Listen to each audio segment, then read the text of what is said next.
What's going on, everyone? I'm Encore. This is Tomorrow Never Comes. And this is my recap or update on the whole Yuga Labs, Animoca brands, Otherside fiasco. Now, if you guys have seen my most recent video that I did before, it was about the process and how, if you know anything about NFTs, or maybe even if you're kind of a newcomer and you're hearing headlines, maybe you've heard of Bored Ape Yacht Club and Mutant Ape Yacht Club. These are two of the biggest NFT projects out there, and the value of their NFTs, are six figures plus, right? We're looking $400,000 and up. And so obviously getting into that community is highly coveted. And usually the best way to do that, or the only way to do that, is to actually buy the NFT. Well, Yuga Labs, who owns or is the developer, the creator of this BAYC, the Bored Ape Yacht Club, and the MAYC, they actually bought CryptoPunks, which is another high-end NFT project as well, again, in the six figures. And they partnered with Animoca Brands. And Animoca Brands is like, the EA Sports, the Ubisoft, any big gaming company that you know or familiar with. That's what they are for metaverse, NFT, gaming, blockchain related. And so these two powerhouses joined together, and a couple weeks ago, this is how it kind of all started. They came out with some random announcements saying, hey, if you KYC on this platform, and KYC means know your customer. So there's a process you go through where they kind of verify your identity, and if all works out, you get access to special projects. Maybe it's exclusive, or you get early rights to certain projects based on you being part of this know your customer platform or process. So myself, many others did that. We got through it, and that was a very, very small window to do that. It's like a time crunch, right? And again, when these two get together, everyone wants a piece of it. So then out comes the news that, hey, they're going to allow or have a minting of other deeds, they call it. So land in a metaverse platform called Otherside, and that land is directly related to these Bored Ape and Mutant Ape and other high-end CryptoPunks and a bunch of other high-end NFT projects, where you can take your actual NFT character or avatar and becomes a character in the game, right? That's the actual metaverse part of it, the gaming part of it. But the plots of land in there, massively coveted, right? The potential is crazy. And if you see the video that's on their site, and I shared some of it in the previous video that I did, you'll see that the graphics, the concept, everything is outside of what you would normally think is in a metaverse play, right? Like the sandbox and all that. We'll see what it actually looks like when it's full and ready to go. But this was an opportunity for anyone who did not own these very expensive NFTs to get in it. And if you could get in it, great. So what they did was they said, okay, so for those people who have KYC'd and own 305 ape, now that's probably at the time, I think that was around $6,500. So they put in two very big criteria that would supposedly weed out many people, which in of itself is not a good thing, right? You made people give up their identity, and then you priced the majority of the people out. So really, the only ones who are going to get access to this probably are the owners, or people who own enough high-end NFTs as it is. It's not for the common person or the average person, right? For the most part. So, okay, whatever. Let's go ahead. We're a part of this process. Let's do it. So everyone was kind of ready and had their 305 ape, and they're ready to go, ape coins, and they're ready to go. But lo and behold, when this minting process started, the gas fees were astronomical. Now, I showed in the previous video that says 4K plus, just from what I've seen, but that was like a standard transaction. People were paying $12,000 just in gas fees alone. And so what ended up happening was they had massive backlash after this, because some people actually paid the gas fee and the transaction never went through, but they still had to pay the gas fee. So they lost that money and they didn't get any land. It's ridiculous, absolutely ridiculous. The fact that every wallet you were able to mint 2 per wallet, that just created even more demand, and they didn't spread it out over a long enough period of time. So you had that 2.5 windows to mint, which means you couldn't get around the gas fees because everyone's trying to mint at the same time. It was just crazy. So I wanted to show some of the backlash. And look, having said all of that, and I'll tell you this, because of all that congestion, it took 5 hours for my ETH to transfer from a cold wallet to MetaMask. 5 hours. The window they had was 2.5 to actually mint. You know, had they made the window 24 hours, 48 hours, 7 days, the gas fees wouldn't be much and no one's scrambling to get through anything, and it could have happened. Okay. But having said all of that, I just want to say kudos and congratulations to those who actually did mint, because it's a great opportunity, and it's one that has quite a bit of future value. And they were selling already for, in the last video, I said 7 ETH, but by the time, I went to sleep, it was like 8 ETH, and who knows where it is now, maybe even higher. But here's what I wanted to show. So I wanted to show, okay, all this stuff happened. That's fine. Things happened. They're not supposed to happen to 2 powerhouses like this who understand the ecosystem, and their developers are amazing.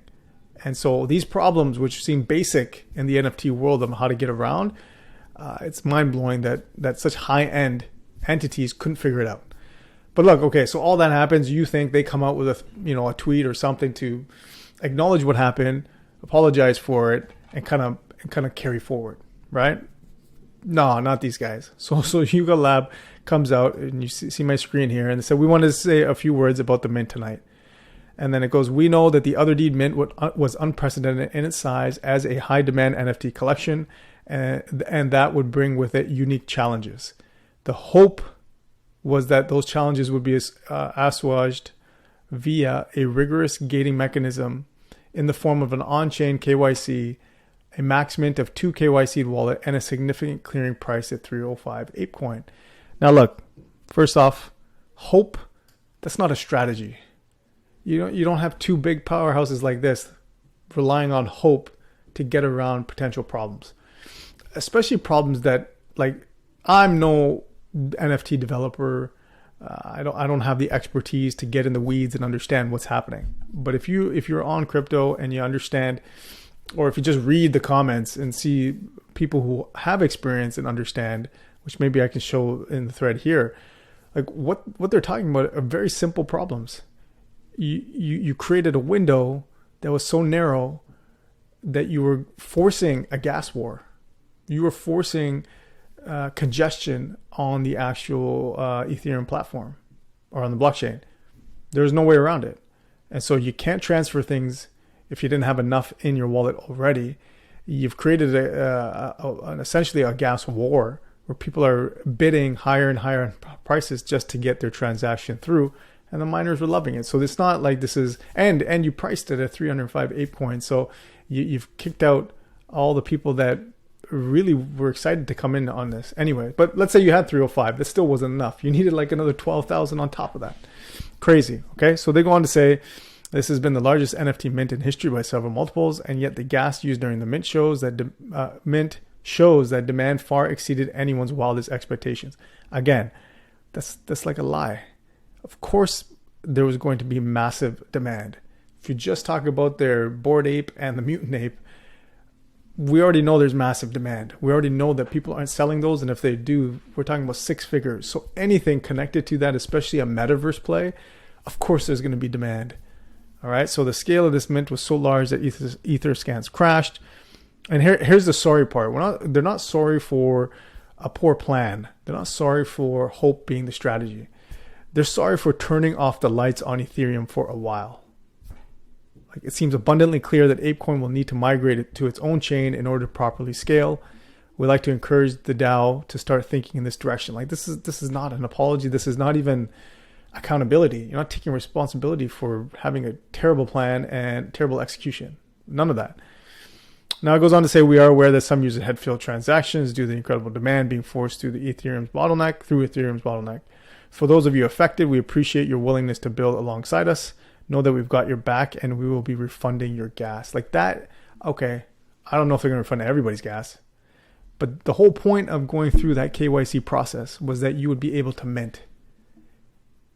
But no one expected that you would be able to, when you had to mint, you would have to mint for $12,000 for gas fees. It's ridiculous. And that's just to get one. Like, I can't even imagine trying to get two.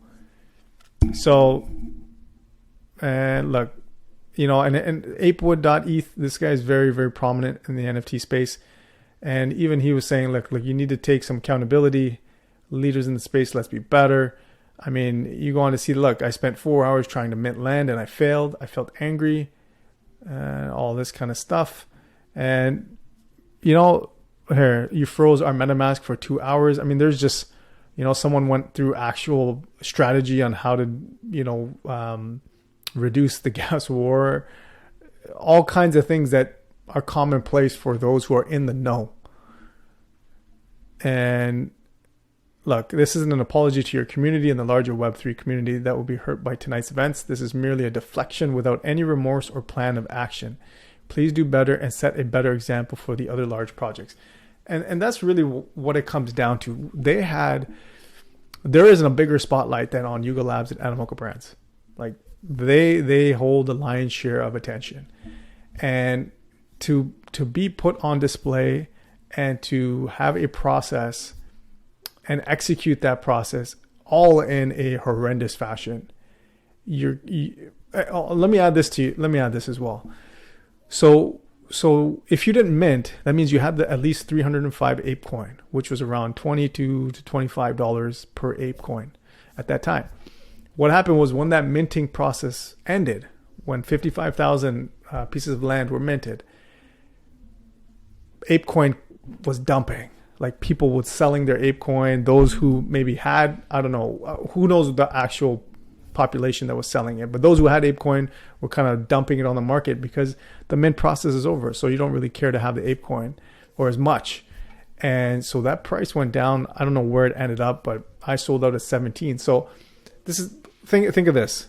You go through a process of giving your identity, which the whole point of Web 3.0 is to have your own identity, be anonymous, or at least control of your own identity and the data that goes around it. So you gave up that. Secondly, you had to have 305 ape coins. Pretty hefty amount. Third, when you thought you could mint, the gas fees were astronomical and almost double or triple the amount that you thought. Okay? So there's that. And then 4, even if you pay the gas fees, your transaction didn't go through, you lost the gas fee, and you didn't get any land. And so, and then 5 obviously is, you know, just this thread. So you have all of this wrapped up and packaged for a spotlight where the world is watching. You're getting people who are on the fence with crypto or NFTs as well, or who think poorly of it. And this is what you do. And not only that, but you heard the people who are supporting and are advocates for NFT projects and for the NFT space and crypto as a whole, which I am.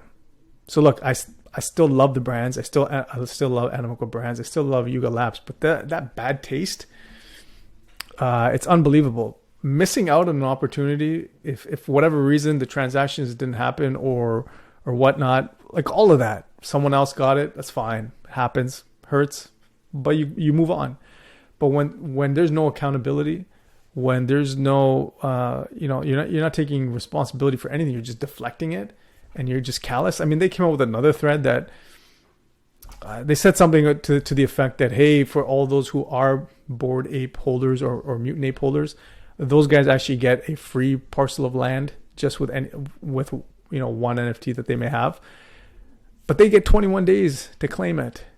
And they came up with a thread saying, hey, look, we're happy to announce that, over the 21 days, you won't have this issue with gas fees. You'll have low gas fees. Like, what are you talking about? Like, these people are already in the ecosystem. These people already benefit. And the ones who were trying to get in, the ones you wanted new exposure, you wanted to give new exposure to and build a bigger community, you kind of screwed them over. Not kind of, you definitely screwed them over. So there's a lot of this happening. I don't know what their solution is, if they have one, or they're just going to keep rolling on as if nothing happened. There is another mint, I think another 100,000 parcel of land that will be at some point in time. The whole thing that they had mentioned was those who had bought the first round, which was yesterday, would get access or early access to the second one. So it's going to be the same problem. I don't know what they're going to do. It's still a great opportunity if any of you can get one. I wouldn't pay on the secondary market for them because I'm sure they're astronomical prices. But that's really the recap of everything that happened. It was not a nice situation. A lot of people got hurt by it. A lot of people actually liquidated, meaning sold a lot of their NFTs just to have enough capital to buy 305 ape coins. So, and they couldn't get through the transactions, or their ETH didn't show up on time. And then ApeCoin dumped and they didn't get any land and they lost their NFTs. So there's a lot of negativity in terms of like actual justified negativity in this situation. And I hope they find a solution or multiple solutions to this, to if not alleviate this situation, just to make sure that it doesn't happen again. So guys, I hope if you went through the process, you're able to kind of see things in perspective. I mean, it hurts now, it hurts me. I didn't have a transaction where I lost that money, but I did lose in terms of the depreciation in ApeCoin. So look, everyone lost something, hopefully not too much, and hopefully they do something to kind of make things better. So guys, if you found value in this content, please like, subscribe, share, and hit the notification bell. But the biggest thing is comment below. Did you have this experience? Did you go and try and mint? Did you KYC and get through? What was your experience like? I would love to hear it. Please share it below. All right, guys, remember, tomorrow never comes. Get in the game, and we'll see you in the next video. Have a good one.